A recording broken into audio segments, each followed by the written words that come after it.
2024 সালের ৩রা জুলাই বুধবার। এই দিন উত্তাল হয়ে ওঠে দেশের প্রতিটি শিক্ষাঙ্গন।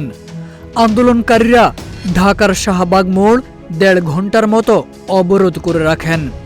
দাবি আদায়ে বেলা ২:৩০টার দিকে ঢাকা বিশ্ববিদ্যালয় গ্রন্থাগারের সামনে জড়ো হন শিক্ষার্থীরা। এই কর্মসূচিতে ঢাকা বিশ্ববিদ্যালয় অধিভুক্ত রাজধানীর ৭টি সরকারি কলেজ এবং জাতীয় বিশ্ববিদ্যালয়ের বিভিন্ন শিক্ষা প্রতিষ্ঠানের শিক্ষার্থীরা অংশ নেন। বৈষম্য বিরোধী ছাত্র আন্দোলনের ব্যানারে বের হওয়া মিছিলটি ঢাকা বিশ্ববিদ্যালয়ের ক্যাম্পাসের বিভিন্ন সড়ক প্রদক্ষিণ করে শাহবাগে এসে জমায়েত হয় বিকেল ৪:৩০টার দিকে।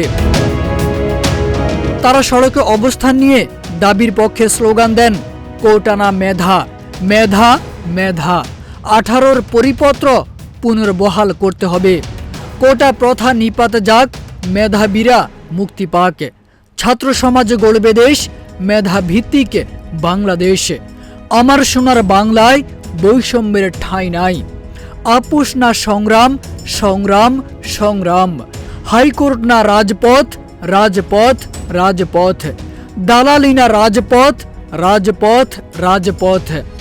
এইসব স্লোগানের ফাঁকে প্রতিবাদী গানও পরিবেশন করা হয়, পাশাপাশি চলে বক্তব্য। বৈষম্য বিরোধী ছাত্র আন্দোলনের অন্যতম সমন্বয়ক নাহিদ ইসলাম বলেন, ৪ঠা জুলাই কোটা বাতিলের পরিপত্র বাতিলের রায়ের বিরুদ্ধে আপিলের যে শুনানি রয়েছে তার রায় যেন শিক্ষার্থীদের পক্ষে আসে। এদিন তারা বেলা ১১টার দিকে আবারও ঢাকা বিশ্ববিদ্যালয় গ্রন্থাগারের সামনে জমায়েত হবেন বলেও ঘোষণা দেন।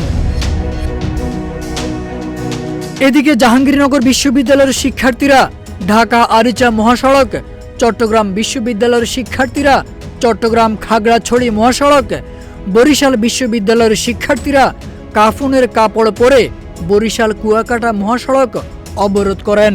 এছাড়াও শেরেবাংলা কৃষি বিশ্ববিদ্যালয়, জগন্নাথ বিশ্ববিদ্যালয়, শাহজালাল বিজ্ঞান ও প্রযুক্তি বিশ্ববিদ্যালয় এবং বেগম রোকেয়া বিশ্ববিদ্যালয়ের শিক্ষার্থীরাও একই দাবিতে মিছিল ও সমাবেশ করেন।